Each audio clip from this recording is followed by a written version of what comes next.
자본은 분노하지 않는다. 다만 조용히 증발할 뿐이다. 미국 투자자들 사이에서 도는 이 서늘한 격언. 다시 말씀드리면 미국 자본이 한국에서 조용히 떠나버리면 그 자리에 남는 것은 무엇일 거라고 생각하십니까? 제2의 IMF? 그 정도가 아닙니다. 그 무엇을 상상하시든지 그 상상 이상일 것이 분명합니다.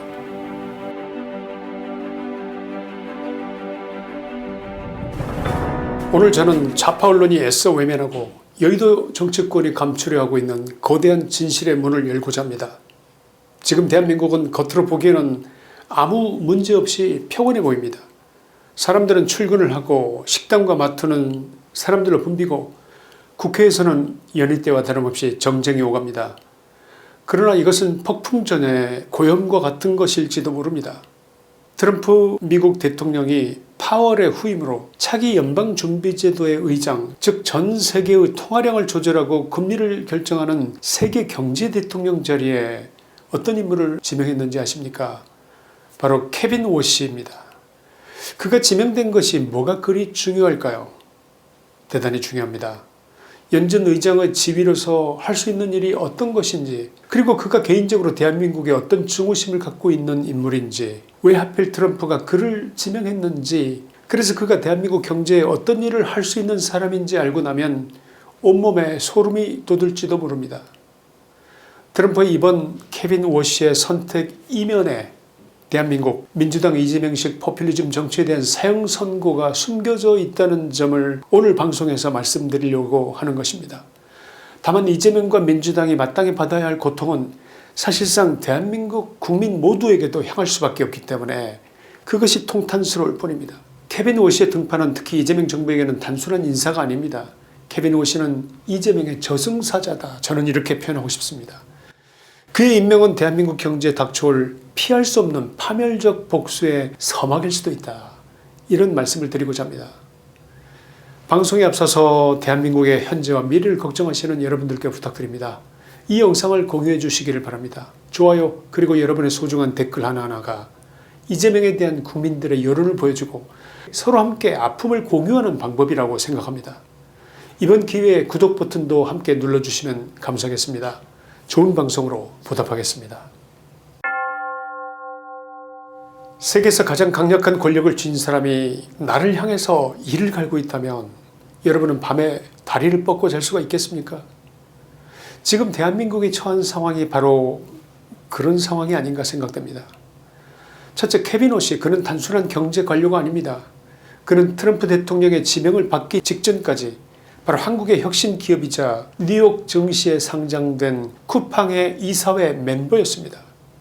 이사회의 멤버란 기업의 심장부에서 전략을 짜고 미래를 설계해야 하는 사람이라는 뜻입니다. 쿠팡의 성공 뒤에 케빈 워시가 있었다. 그 말인 겁니다. 그는 어쩌면 서울과 뉴욕을 오가면서 똑똑히 목격했을지도 모릅니다. 한국의 좌파 정권과 의회 권력이 미국이 자본을 투자하고 한국계 미국인이 피와 땀으로 일군 이 쿠팡이라는 혁신기업을 그 얼마나 잔인하게 난도질했는지를 말입니다. 둘째, 케빈 워시에게는 아주 구체적이고도 치명적인 개인적 원한의 고리 한 가지를 발견할 수 있다는 것은 충격을 넘어서 전율을 일으킬 정도입니다. 연준 의장으로 지명된 케빈 워시는 이해충돌 방지를 위해서 그간 보유하고 있던 쿠팡 주식을 전량 처분하게 되어 있습니다. 그가 보유한 쿠팡의 주식 가치는 수백억 원에 달한 것으로 알려져 있습니다. 대한민국 국회와 규제당국 그리고 공정위가 합작하여 벌인 무자비한 쿠팡 때리기로 인해서 주가는 고점 대비 처참하게 무너져 반토막이 났습니다. 케빈 워시는 지금 이 순간 자신의 막대한 자산이 한국의 정치권의 횡포 때문에 허공으로 증발하는 것을 지켜보면서 주식을 팔아야만 합니다. 수백억 원의 손실이 눈앞에서 확정되는 순간을 맞고 있는 것입니다. 그는 돈을 중시하는 사람이며 돈에 관한 일을 평생 해왔고 그리고 앞으로도 할 것이며 그 또한 감정을 가진 인간인데 느끼지 않겠습니까? 피가 거꾸로 솟는 분노 말입니다. 자신의 자산을 헐값으로 만든 원형 멀쩡한 혁신 기업을 범죄 집단으로 몰아 주가를 폭락시킨 그 주체인 민주당이 주도하는 대한민국 국회와 이재명 정부에 대해서 그가 과연 우호적인 감정을 가질 수가 있겠습니까? 여러분의 생각은 어떠십니까? 셋째, 그는 월가의 전설적인 투자자 스탠리 드러켄 밀러의 파트너이며 화장품 제국 에스터 로더 가문의 사위입니다. 트럼프가 어려울 때마다 늘 조언을 아끼지 않았던 막역한 친구가 바로 케빈 워시의 장인이라는 그 말씀입니다. 그는 미국 대통령 트럼프라는 막강한 권력을 등에 업고 있으며 미국 주류 자본과 유대 금융 네트워크의 핵심 가문의 가족이라는 그 뜻입니다. 그러한 그가 세계의 금융 대통령 연준 의장이라는 것은 케빈 워시가 맘먹으면 이재명의 저승사자가 될 수 있는 사람이다. 바로 그런 뜻인 것입니다. 이것은 경제학 교과서에 나오는 이론의 문제가 아닙니다. 인간이 사는 세상은 늘 어느 정도는 감정이 섞인 복수의 냄새가 날 수 있는 것 아니겠냐, 그 말씀을 드리려는 것입니다. 그가 연준 의장석에 앉아 금리라는 칼자루를 쥐고 한국 경제가 취약해질 때를 기다리고 있다면, 그리고 그가 이재명 정부를 싸늘한 눈빛으로 바라보고 있다고 상상해 보십시오. 등골이 오싹하지 않겠습니까? 그런데 아닐 수도 있습니다. 이재명은 어쩌면 그 정도의 고급진 감정은 느끼지 못할 수도 있으니까 말입니다. 그렇다면 시계를 조금만 뒤로 돌려서 국회에서 벌어졌던 그 기막힌 마녀사냥의 현장을 잠시만 둘러보시겠습니다. 쿠팡에서 대규모 개인정보 유출 사례가 발생했다는 것은 여러분도 아시는 바와 같습니다. 물론 정보 보안은 기업을 마냥 두둔할 일은 아닙니다. 기업은 고객의 정보를 목숨처럼 지켜야 하기 때문입니다. 그러나 냉정하게 팩트를 봅시다. 대한민국 통신시장을 독점하다시피 해온 SK텔레콤에서도 작년에 대규모의 정보 유출이 있었습니다. 전 국민이 사용하는 메신저 카카오에서도 심각한 정보 유출 사태가 터진 바 있습니다. 당시에 언론도 국회도 시민단체도 SK텔레콤과 카카오의 경우에는 나름 상당히 관대했다고 기억하고 있습니다. 재발 방지 대책을 세우라는 점잖은 꾸지람, 솜방망이 처벌로 끝났습니다. 그러나 유독 미국 기업이자 한국계 미국인이 대표로 있는 쿠팡에게는 달랐습니다. 마치 기다렸다는 듯이 굶주린 하이에나 때처럼 달려들었습니다. 검찰 고발, 수천억 원대의 과징금 폭탄, 영업정지의 위협, 이재명을 위시한 민주당 의원들은 국정감사장에 쿠팡 경영진을 증인으로 세워서 견디기 어려운 모욕감을 줬습니다. 민주당 국회의원들은 이성을 잃고 울부짖는 짐승과도 같았습니다. 미국 기업이면 다냐? 한국법을 우습게 하느냐? 너희는 한국인의 피를 빨아먹는 거머리냐? 고성이 오가고 삿대질이 난무했습니다. 사실관계를 따지기보다는 악덕기업이라는 프레임을 씌워서 인격적인 모독을 퍼부어댔습니다. 사실상 트럼프와 케빈 워시 당시 쿠팡 이사는 이 현대판 인민재판 그 자체를 목격하게 된 것입니다. 그렇다면 이번 사건의 진짜 범인이 누굽니까? 바로 중국인 아닙니까? 지금 전 세계는 중국발 해킹 공격에 몸살을 앓고 있다는 것은 시사에 관심 있는 사람이라면 누구나가 다 아는 사실입니다. 북한도 이 분야에서 악명이 높습니다. 우리 선관위도 뚫리고 국정원도 뚫리고 펜타곤도 뚫리고 미 국무부조차도 뚫리는 세상입니다. 10명의 포졸이 도둑 하나를 못 당한다, 이런 속담이 있습니다. 작정하고 덤비는 도둑을 막기란 그만큼 어렵다는 뜻 아니겠습니까? 그렇다면 정상적인 이성을 가진 국가라면 어떻게 해야 합니까? 도둑질을 한 중국인을 비난하고 그 뒤에 중국 공산당이 있는지 파헤치고 그들을 잡기 위해 국제 공조를 하는 게 맞지 않겠습니까? 그리고 도둑을 맞아 피해를 본 집주인 쿠팡에게는 보안 시스템을 더 강화하도록 우리가 돕겠다, 이렇게 하는 것이 정상적인 국가 아니겠냐, 이 말입니다. 그런데 이재명 정부는 정반대로 행동했습니다. 도둑놈인 중국에게는 쉐쉐라며 머리를 조아리고 말 한마디 못하면서 정작 도둑을 맞아 피를 흘리고 있는 집주인을 관하로 끌고 가서 곤장을 치고 주리를 틀고 있는 것입니다. 중국 간첩들이 미군 부대 주변에서 간첩 활동을 하고 사진 촬영을 해도 아무 소리 못합니다. 간첩법을 개정해서 그들을 처벌해야 한다는 윤 대통령의 요구는 못 들은 척 외면했던 그들이 지금은 자기네 세상에 뛰어버려서 간첩법은 구석에 처박아 두고 아예 쳐다도 보지 않고 있는 형국인 것입니다. 내 놈이 문단속을 잘못해서 도둑이 들었으니 내 놈이 죄인이다. 국가가 나서서 피해자를 범죄자 취급하면서 매제를 해대는 이 어처구니 없는 상황. 이것이 21세기 대한민국 국회에서 벌어지고 있는 반미 광기의 민낯입니다. 이번에 연준 의장으로 지명된 케빈 워시 쿠팡 이사는 이 모든 장면을 지켜보며 한국이라는 나라에 대해서 깊은 환멸을 느꼈을 것을 짐작하기란 어려운 일이 아닙니다.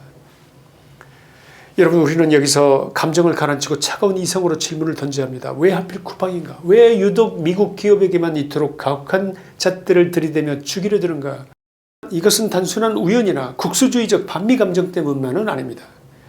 그 행동의 저변에는 친중 매국에 소름 끼치는 검은 그림자가 어른거리고 있다는 합리적 의심, 여러분 어떻게 생각하십니까? 지금 한국 유통시장을 집어삼키려 혈안이 된 자들이 누구인지 여러분도 이미 잘 알고 계시지 않습니까? 바로 중국 공산당의 막대한 자금력을 등에 업은 알리익스프레스와 테무입니다. 이들은 지금 한국에 천문학적인 돈을 쏟아부으며 평택, 인천 등지에 거대 물류센터를 짓고 있습니다. 한국의 안방시장을 송두리째 장악하여 한국의 유통망을 중국에 종속시키겠다는 야욕을 숨기지 않고 있습니다. 그런데 이들의 앞길을 가로막고 있는 유일한 거대 산맥, 도저히 넘을 수 없는 벽이 바로 쿠팡입니다. 쿠팡의 로켓 배송 시스템이 건재하는 한 중국 기업들이 한국 시장을 독식하는 것은 사실상 불가능합니다. 답이 뻔하지 않습니까? 중국 기업에게 한국 시장의 문을 활짝 열어주기 위해서는 그 문을 지키고 있는 1등 기업인 쿠팡을 주저앉혀야 합니다. 그래서 이번 쿠팡 사태로 옳았구나 잘됐다 해결책을 찾은 듯이 도를 넘고 선을 넘는 행동을 거침없이 해대는 저들의 행태를 보시게 된 것입니다. 이재명 민주당의 행태를 복귀해 보십시오. 중국 알리와 테무가 짝퉁 명품을 팔고 발암물질이 범벅이 된 어린이 장난감을 팔아서 우리 아이들의 건강을 위협할 때는 해외 사업체라서 규제가 어렵다, 소비자의 선택권이다 라면서 뒷짐지고 수수방관했습니다. 그런데 쿠팡에게 한 행동은 어땠습니까? 새벽 배송이 노동자를 죽인다며 영업시간을 제한하려 들었습니다. 쿠팡의 새벽 배송을 없애고 그 자리에 알리와 테무가 들어가면 시장 지배는 시간 문제다. 이것이 그들의 계산이었을지도 모릅니다. 쿠팡을 제거해서 빈자리를 만들 테니 중국 기업들이여 어서 들어와서 그 자리를 차지하시오. 한미 경제동맹의 상징이 된 기업인 쿠팡의 팔다리를 잘라서 적국이나 다름없는 중국 기업에게 먹이로 던져주는 이 같은 행위를 여러분은 어떻게 생각하십니까? 구한말 이완용이 나라의 주권을 일본에 팔아넘겼다면 지금의 이재명과 민주당 친중 세력은 나라의 시장과 경제의 주권을 중국의 통째로 갖다 바치고 있는 것입니다. 이것이야말로 21세기판 이완용이 아니면 무엇이겠습니까? 이제 그 대가를 치를 시간입니다. 이재명식 반미 친중 도박의 대가가 어떠한 참혹한 경제 보복으로 돌아올지 이제부터 그 내용을 확인해 보도록 하겠습니다. 첫째, 상호 대응 관세에 따른 관세 폭탄입니다. 얼마 전 트럼프 대통령이 후속 조치 불이행을 이유로 대한민국에 25% 관세를 다시 때리겠다고 했는데 이는 시작에 불과합니다. 트럼프 행정부는 여러 번 경고해 왔습니다. 한국 국회가 쿠팡 등 미국 기업을 탄압할 경우 이를 적대 행위로 간주하겠다고 말입니다. 미국은 한국을 불공정 무역국으로 지정하고 삼성 반도체, 현대차, LG 배터리 등의 대중국 제재와 맞먹는 징벌적 관세를 부과할 수 있습니다. 이는 대한민국 제조업의 뇌사를 의미한다고 할 것입니다. 둘째, 신임 연준의장 케빈 오씨가 주도할 금융고립 (Financial Isolation) 시나리오입니다.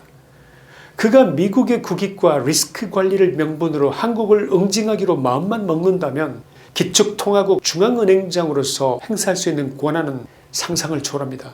그 대표적인 것 세 가지를 말씀드리겠습니다. 첫째, 통화스와프 거부권 행사입니다.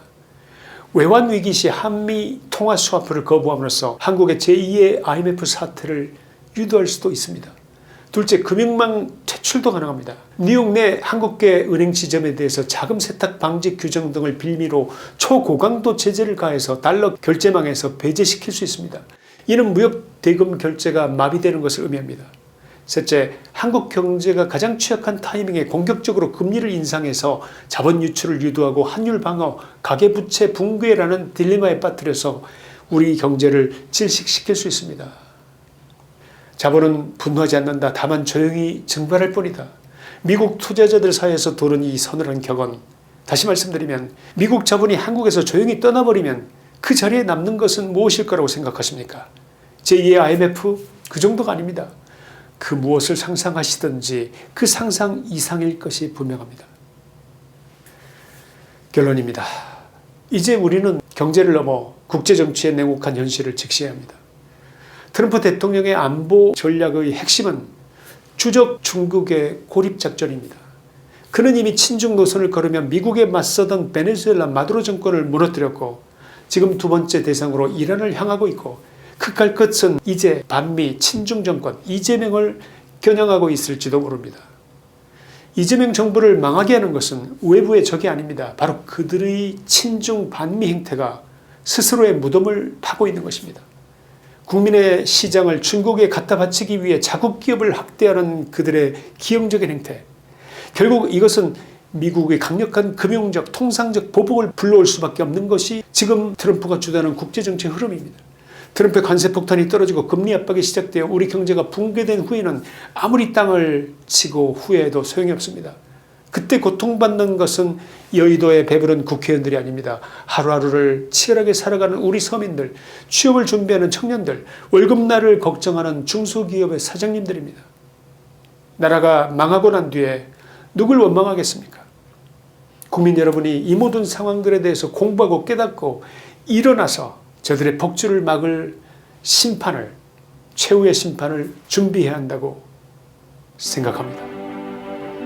김치환의 시사이다였습니다. 감사합니다.